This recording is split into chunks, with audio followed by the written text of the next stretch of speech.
Previously on Rome, rise and fall of an empire. When the empire is attacked by foreign invaders and a deadly plague, Roman citizens blamed the new religion of Christianity for angering the empire's pagan gods.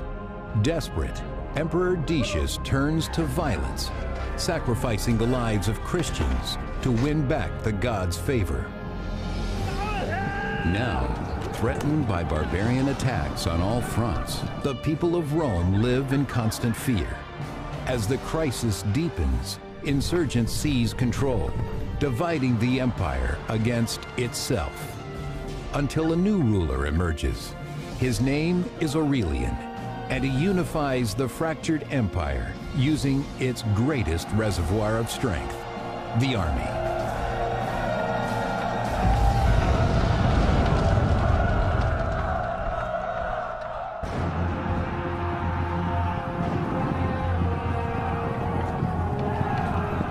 By the middle of the 3rd century, the Roman Empire is huge and relies on distant, isolated legions to protect every far-flung province.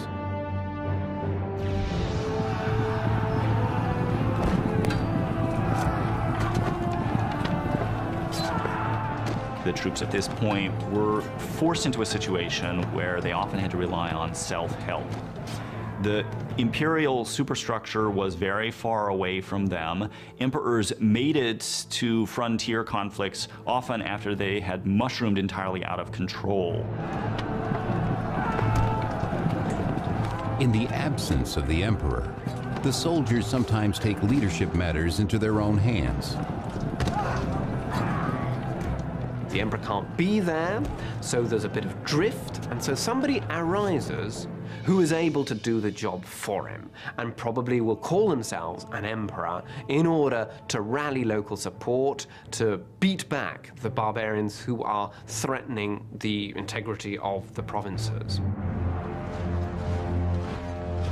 Having dared to raise their own emperors, the powerful border armies now declare independence from Rome. As these armies break away on the eastern and western frontiers, forming their own empires, Rome's northern frontier is attacked by the Alemanni barbarians in 269 AD.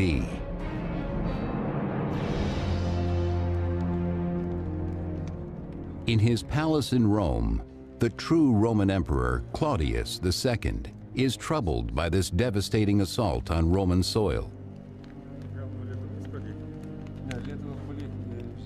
Enemies from the other side of the Alps did more than invade the Roman Empire.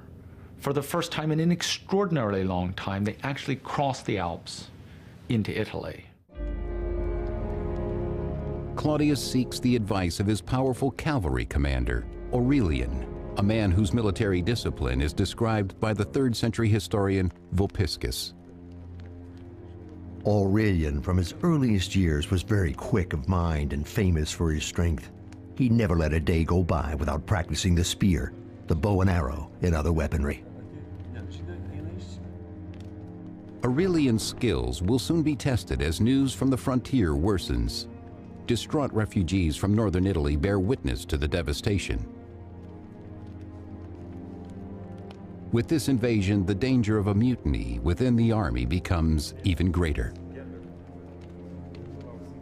If barbarian people threatened to invade, then the local people would simply proclaim emperor whoever happened to be the military commander in the region at the time. In order to keep the northern frontier from breaking away as well, Claudius must act quickly to stop the encroaching Alemanni forces.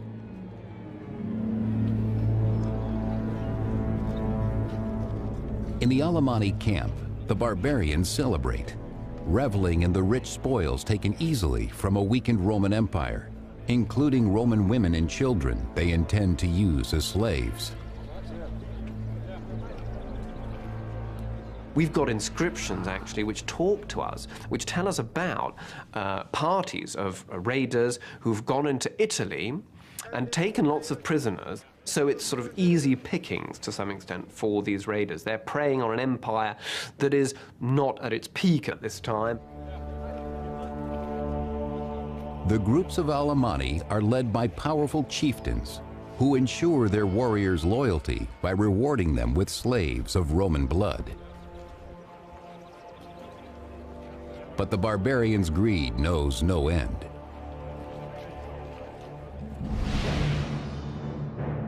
Emperor Claudius is forced to march his army from Rome, meeting the Alemanni warriors at Lake Garda in northern Italy.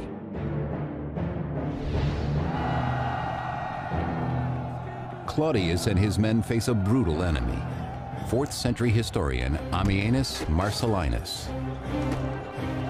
Rushing forward with more haste than caution, they threw themselves on our squadrons of horse with horrible grinding of teeth and more than their usual fury. Their hair streamed behind them, and a kind of madness flashed from their eyes. Emperor Claudius is also severely outnumbered, but he has a secret weapon at his side, the powerful cavalry commander Aurelian. He was known as Manu ad Ferrum, that is sort of hand ready to the sword, ready to leap into action when that should be necessary. True to his name, Aurelian helps Claudius beat back the Alemanni, killing half their force and driving the rest back over the Alps. And in an effort to better secure Italy from future barbarian attacks, Emperor Claudius and Aurelian traveled to the Balkans to increase the military presence there.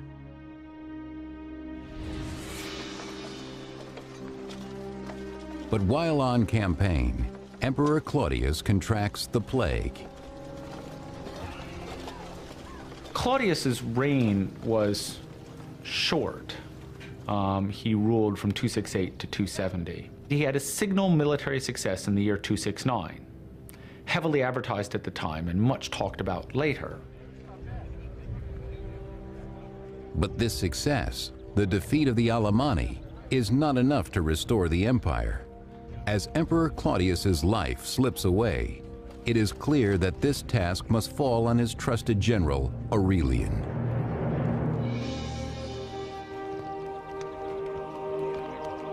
He is declared emperor by his troops. Aurelian repays them by sacrificing to the god of soldiers, Sol Invictus, the unconquered sun, a deity now emerging as the god of victory within the army. Whatever gives you the victory, whatever it is that's going to be beneficial, that's the wagon, as it were, you hitch your star to. A man of low birth, Aurelian now rises to the highest position in the empire because of his military brilliance, like many great generals before him. You can't be a civilian emperor by the middle of the 3rd century. You have to lead troops in battle. There's always some place where you've got to go and fight. Aurelian will need the loyalty of the soldiers and the strength of their god as he faces a familiar enemy. In 271 AD, the bloodthirsty Alemanni return, ravaging northern Italy and making it as far as Piacenza. Aurelian and his army race west to cut off the barbarians, sending ahead an offer to negotiate.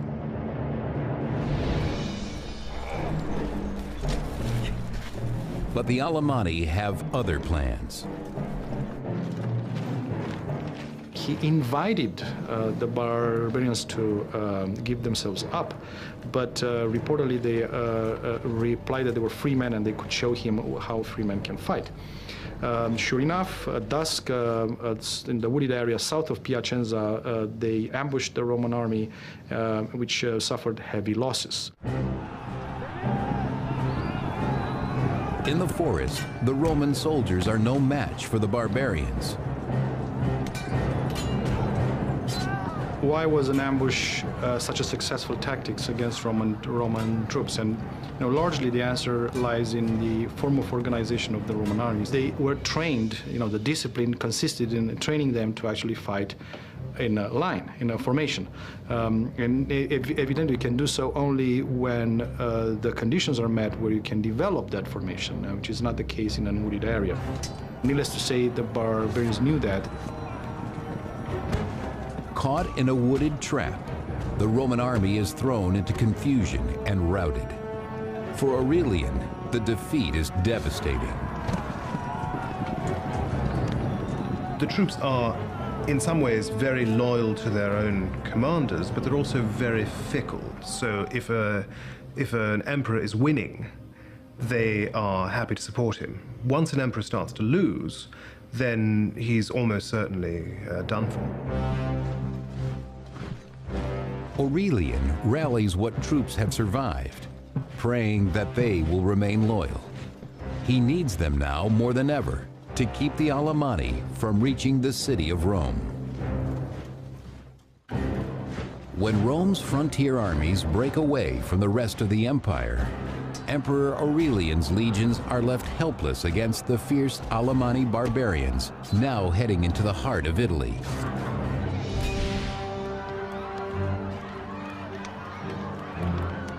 Terror grips the people of Rome as they fear the barbarians' arrival is imminent. Desperate, many flee the city. The defeat of the Roman army, or Aurelian's army, created panic in Rome because there was no serious force to stand between the barbarians and the city. Those unable to escape riot in the streets, enraged by Aurelian's failure to keep the barbarians out of Italy. The population of Rome does seem to have understood that becoming a vast city in the midst of an empire whose armies were concentrated at the frontier left them, as it were, peculiarly vulnerable if an army were actually to make it into Italy. But before the Alemanni warriors can reach the capital, Aurelian is finally able to cut them off at Fanum, 180 miles from Rome.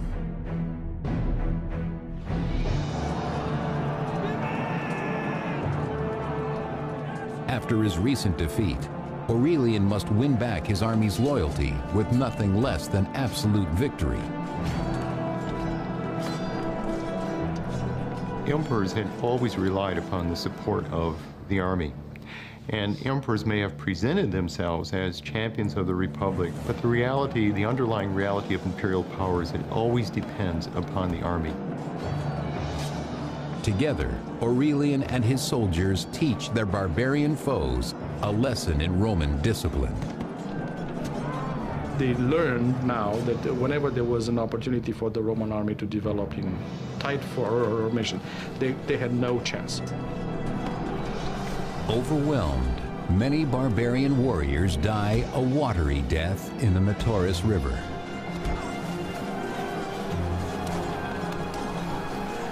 Aurelian's victory drives the Alemanni from Italy at last.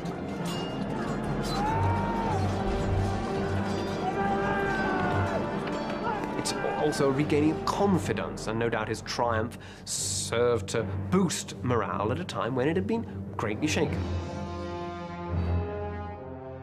But Aurelian's hard-won triumph in Italy is quickly overshadowed by news of rising conflict from the city of Palmyra on the empire's eastern frontier.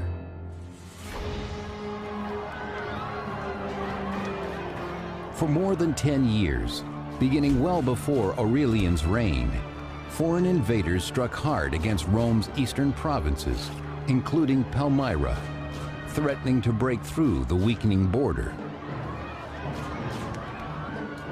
And this ongoing flow of populations, some of whom were highly militarized and used quite different tactics than the Romans were used to, caused very profound problems in the eastern provinces.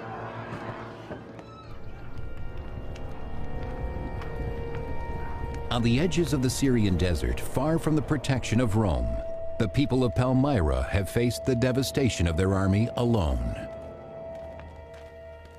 These opponents, they also are taking advantage of the absence of the emperor to take over, to roll back the frontiers, which they do successfully, and to extort payments from the Romans.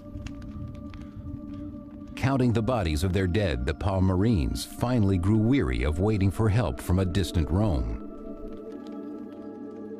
These people in these various areas who are threatened by invasion, they wish they were better protected, so they call upon local defenders to take on the role that the emperors seem unable to do, because the emperors can't be everywhere.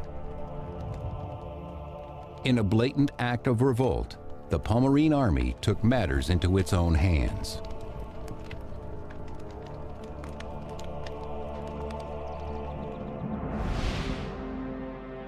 As a result, for the past decade, the eastern provinces have called themselves the Palmyrene Empire, breaking away from Rome.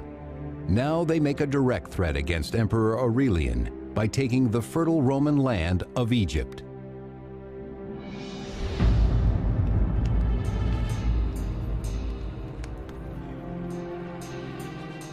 The rich Egyptian granaries are now controlled by the Palmyrene queen. Her name is Zenobia. We're fascinated by this figure of a woman of the East wielding such control, perhaps a latter-day Cleopatra type. And incidentally, I mean, she did try to associate herself with Cleopatra. When they took over Egypt, she sought to sort of establish a connection in order to reconcile the Egyptians to her rule. With Egypt under her thumb, Zenobia basks in her power, ordering the granaries to stop shipments of grain to Rome, cutting off one of the empire's main sources of food. Italy was, of course, the affective heart of the empire. It was where the empire began. But Africa and Egypt had long been the breadbasket of the empire. That's where the agricultural wealth was concentrated. Queen Zenobia, with her loyal general Zubdus at her side, now holds the empire's grain hostage, sending a clear message to Rome that the Palmyrenes are powerless no more.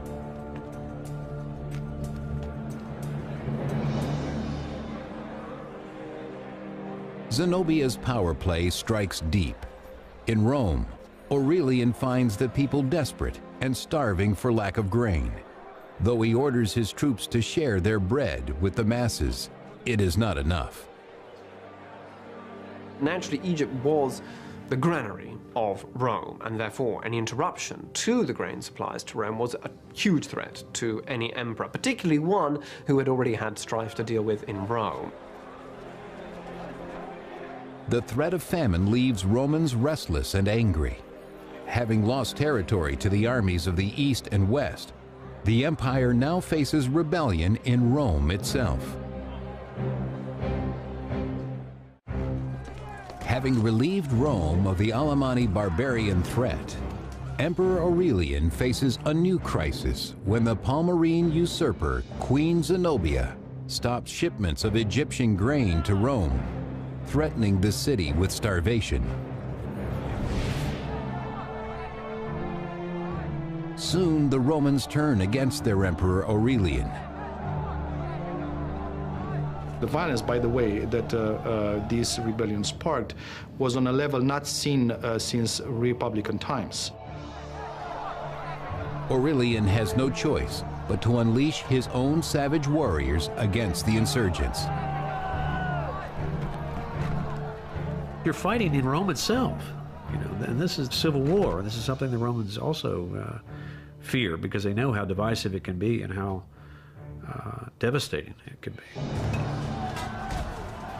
Unaccustomed to battling inside a city, Aurelian soldiers struggle. Though virtually unbeatable on open battlefield, the Roman army once again shows its weakness when tight formation cannot be maintained. The actual war, the struggle itself, would have been in an urban context. And of course, for the Roman soldiers involved at Aurelian's disposal, this must have been highly unusual. I mean, ancient battles were not typically urban struggles, street-by-street fighting, and this is where your trained soldiers would have greater difficulty. But in the end, Aurelian puts down the revolt decisively. The 4th century historian Eutropius. Aurelian suppressed them with the utmost severity. Several noblemen he condemned to death. He was indeed cruel and bloodthirsty, and rather an emperor necessary for the times than an amiable one. Aurelian executes the rebel leaders, reminding the people of Rome that he is their ruler.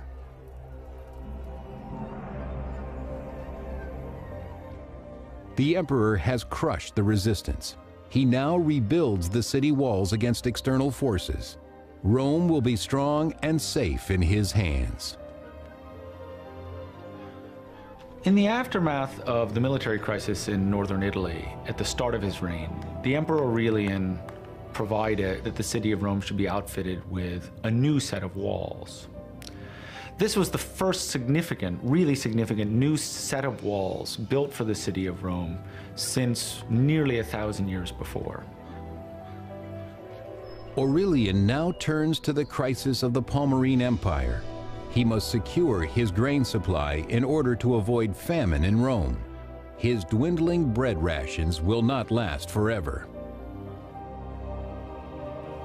Well, Aurelian was determined to reassert control over all areas of the empire, and so he moves east in 272 to regain control. His first target is the former Roman city of Antioch, then part of the larger region called Syria.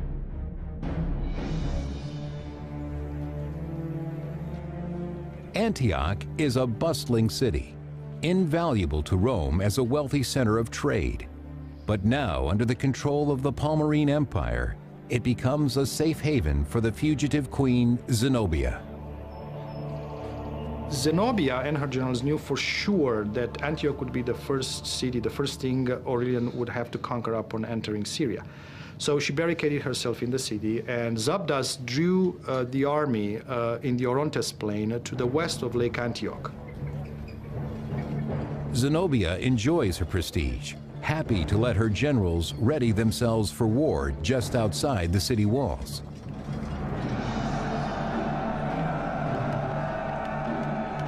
There, Zenobia's general Zabdas meets Aurelian's army on the battlefield.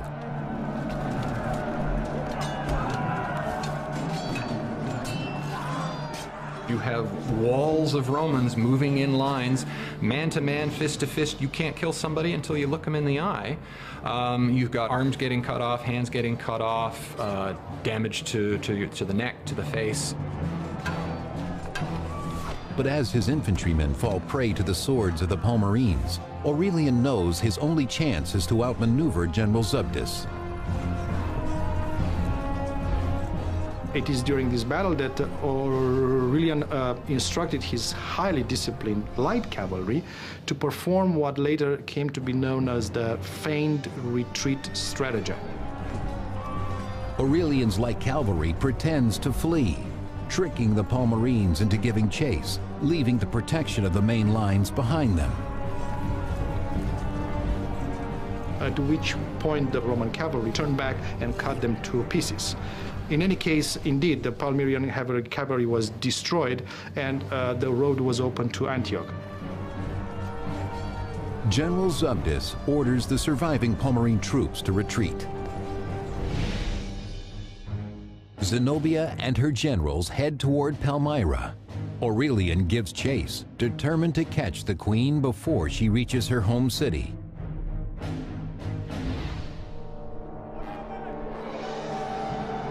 But in the Syrian desert, Aurelian faces unexpected obstacles. You have to remember this is summer. It's hot in the desert.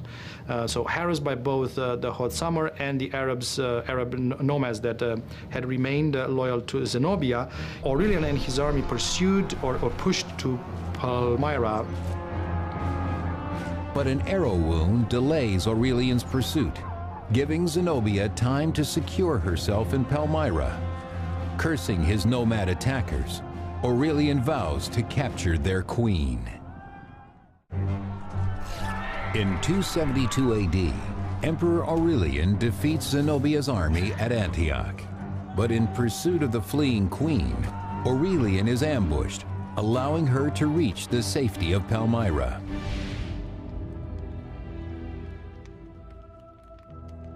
Now ordered to surrender by Aurelian, who has besieged the city, Zenobia writes him a scathing rebuke in the spirit of her model, Cleopatra. Whatever must be accomplished in matters of war must be done by valor alone. You demand my surrender as though you were not aware that Cleopatra preferred to die a queen rather than remain alive, however high her rank. Despite her bravado, the proud queen knows she is not safe for long in the city. She quickly packs for travel. Palmyra itself is not really ready for a siege anyway. They built some very hastily erected defenses, and clearly Aurelian has some support inside the city. It does not hold out for very long. Queen Zenobia and her general Zubdus slip away into the cover of darkness, eluding Aurelian again.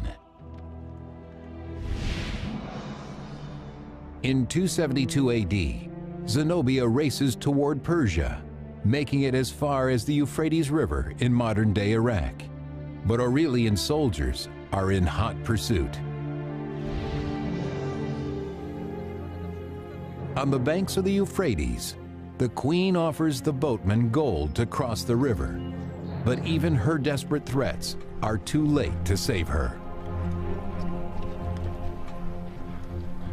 She was intercepted and captured by the Roman cavalry.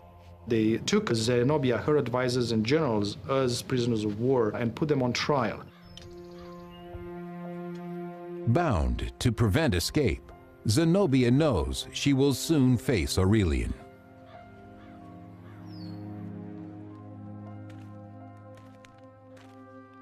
Having won back the throne of Palmyra, Aurelian finally confronts the rebel Zenobia, a woman whose boldness he can't help but admire.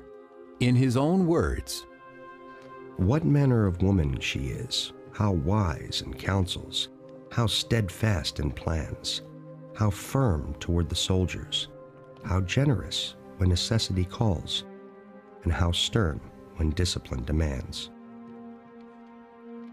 But facing likely execution, Zenobia's courage begins to wane. Zenobia pleaded that she had been led astray by bad advice, on which account her advisor was put to death, and so was the general Zubdus. Aurelian has a different fate in mind for the beautiful queen once they reach Rome.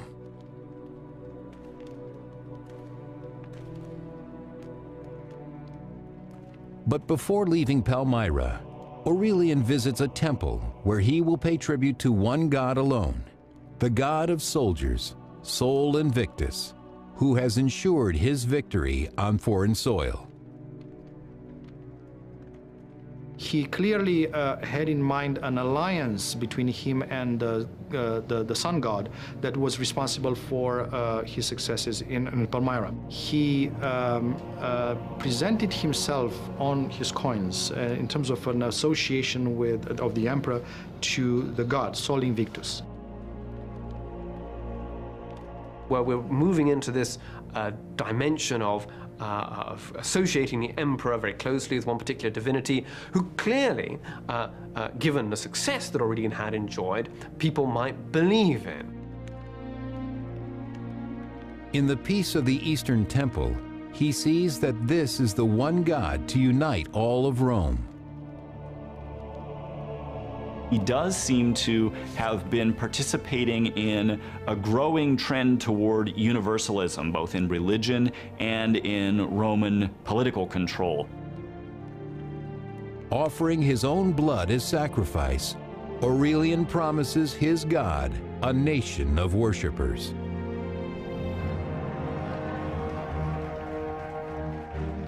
Having taken back the East and restored Rome's ration of free bread, Aurelian is welcomed back to Rome, a hero. It may have signaled to the Romans an end to what had been nearly a half century of sequence of military catastrophe, followed by recovery, followed by catastrophe, followed by illusory recovery again. Aurelian has another purpose in Rome. He will use the riches taken from the East to establish the soldier's god, Sol Invictus, as the single deity of the empire. Work soon begins on a new temple. He actually put the new cult on a par with the official state religion in Rome. He built a magnificent temple for Sol in Rome, which he furnished with the spoils from Palmyra. But religion must wait for now. Aurelian has more battles to fight before the empire is fully restored. To the north, the Roman territories of Gaul and Britain have fallen under the unlawful rule of a mutinous Roman army that calls their dominion the Gallic Empire.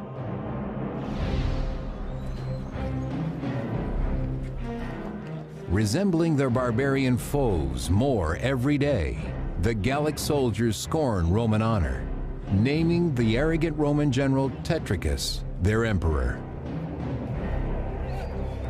You have armies popping up all over the place, proclaiming their generals emperor, and then they have to fight, and whoever wins is the one who ends up being the legitimate emperor in the end. The separation of the Gallic Empire was, of course, frightening for Romans. It was a major loss. It was humiliating to have such a significant portion of the traditional Roman Empire in another man's hands. Emperor Aurelian quickly moves to take back the Gallic lands and restore the empire to its former glory. All that stands in his way is Tetricus and the Gallic army. Having defeated Queen Zenobia and recovered the east, Aurelian now vows to take back the lost territory in the west from the usurper Tetricus and unite all Romans under one god, Sol Invictus, warrior god of the soldiers. In 274 AD, the mutinous Gallic Empire encompasses both Gaul and Britain.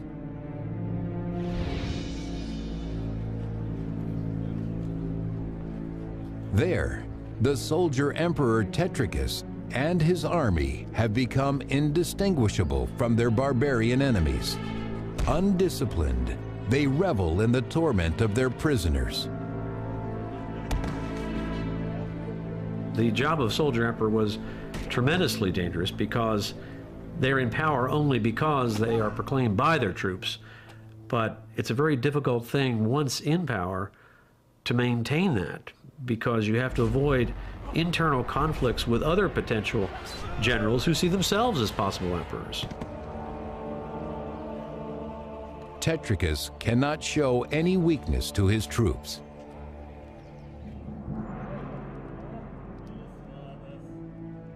But in the privacy of his palace, Tetricus consults his advisors, trying to determine where his next rival will come from.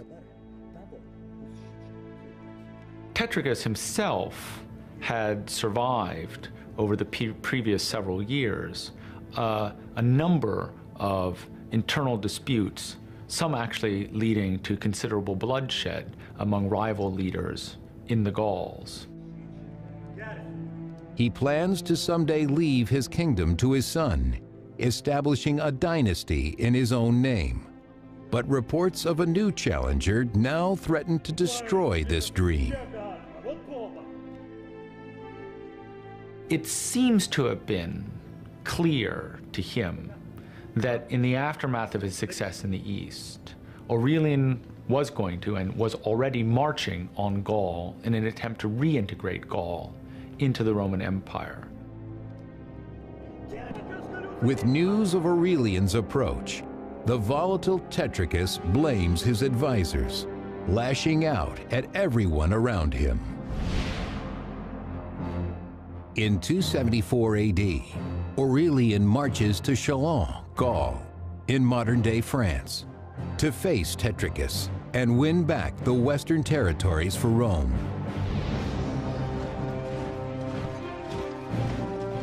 Aurelian and his men meet Tetricus in the forests of Chalons, where the fighting is fierce. Aurelian's army probably contained more cavalry than traditional imperial armies had up until now. As for Tetricus's army, well, there were still important legions along the Rhine guarding these areas. It would have been a battle between forces, much similar forces with similar equipment at their disposal, and therefore all the bloodier and more devastating for the armies involved. It is Tetricus's army that now bears the brunt of Aurelian's vengeance, having dared to name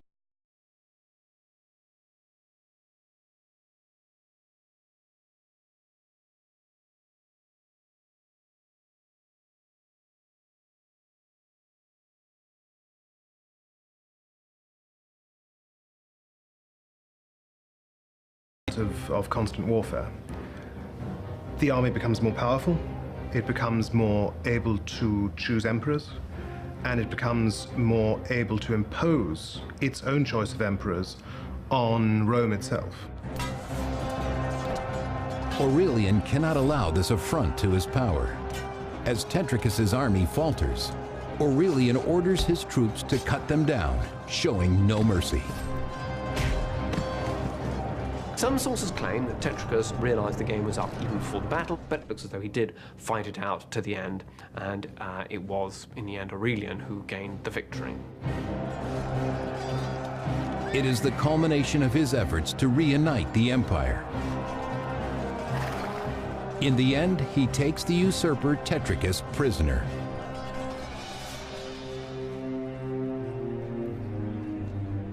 And as with Queen Zenobia of Palmyra, Emperor Aurelian spares Tetricus's life.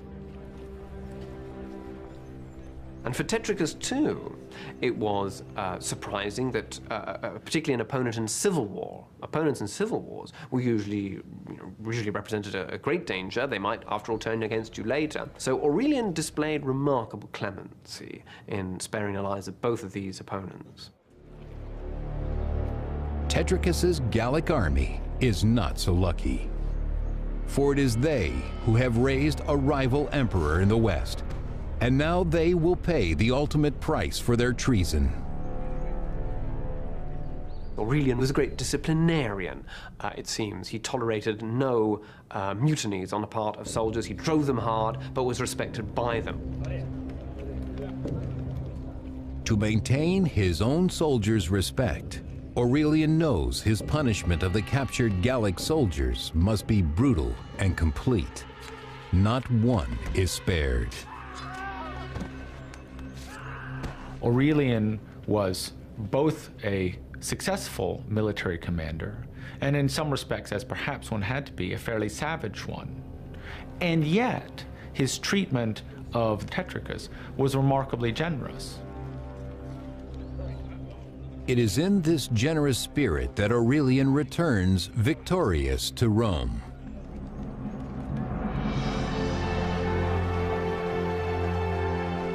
There, after 4 years of non-stop campaigning, Aurelian celebrates his reunification of the empire with a spectacular triumph parade, displaying high-ranking captives from every far-off conquest. There's all sorts of other lore that goes with this ceremony, which mark it out as distinct and in some way both as barbaric and awesome. The presence of the Emperor Aurelian in Rome and the presence of the Emperor in order to celebrate an actual military victory was a novel event for its entire generation. The defeated usurpers Zenobia and Tetricus are paraded as well, evidence of Aurelian's successes in the East and West. It was a humiliating spectacle to be paraded through Rome as a captured enemy leader. It implied, as it were, that probably you lacked the courage to have died in battle. Humiliated though they may be, Zenobia and Tetricus and the other captives are allowed to live by the generous Emperor Aurelian. He also shows his generosity to the people of Rome. Aurelian himself distributed largely the bread, the pork meat, but also, we are told, white tunics of Egyptian and African cloth. So it was clearly a very generous display of force there.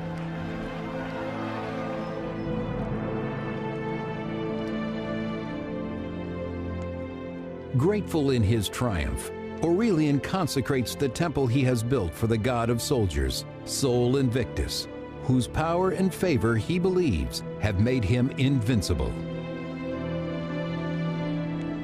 Many scholars believe simply that this was trying to enforce conformity among the peoples of the empire for political purposes and also for religious purposes, and those two things are not that easily separated in the mind of a Roman. Aurelian decrees this day, December 25th, will be celebrated each year as the birthday of Sol Invictus. Later emperors, also seeking to unite Rome with religion, will adopt this date for the birth of Jesus Christ. Even now, over 1,700 years later, this once pagan holiday is celebrated as Christmas around the world. Throughout the empire in the 3rd century, there's clearly a movement towards monotheism, towards different cults that believe in a single god, and sometimes in a single redeeming god.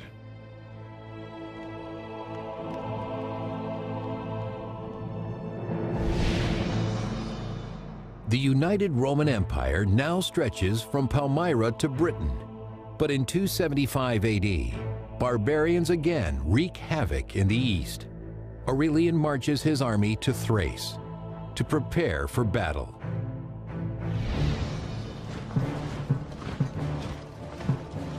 Aurelian is a fascinating figure. He was a very energetic and dynamic individual. If you think of all the places in which he campaigned in his life, he must have had tremendous energy. It is this drive and energy that earn him the loyalty of his troops. Aurelian is very successful as a military leader. He knows his troops. He works very effectively with them. I'm sure he rewards them on a regular basis. He can, I think, depend on a significant ongoing support from the soldiers. They trust him. You know, they see him as their leader. Having brought these soldiers the glory and honor of unimaginable victory, Aurelian never suspects the betrayal that festers among their ranks.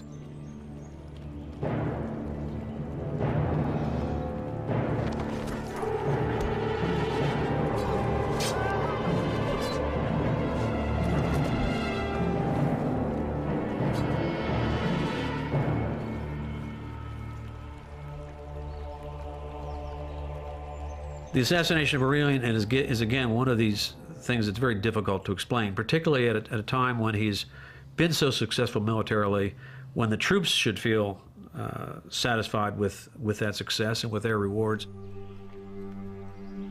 Their treacherous act leaves the empire in shock. As far as we know, the news that the emperor was dead were received with disbelief. And a lot of sadness. He was buried with great pomp in a magnificent tomb at the very spot where he was assassinated. Rome mourns the loss of a great emperor, one who has saved the empire from certain collapse. I think Aurelian's importance lies in the fact that it's the beginning of the Roman recovery, of the, as it were, the central Roman machine coming back to life, and he managed to reunite the empire, to bring it all under his central control. But in the end, not even the god of soldiers could protect him from the swords of traitors. And the empire he had worked so hard to unite fragments again. Next on Rome, rise and fall of an empire.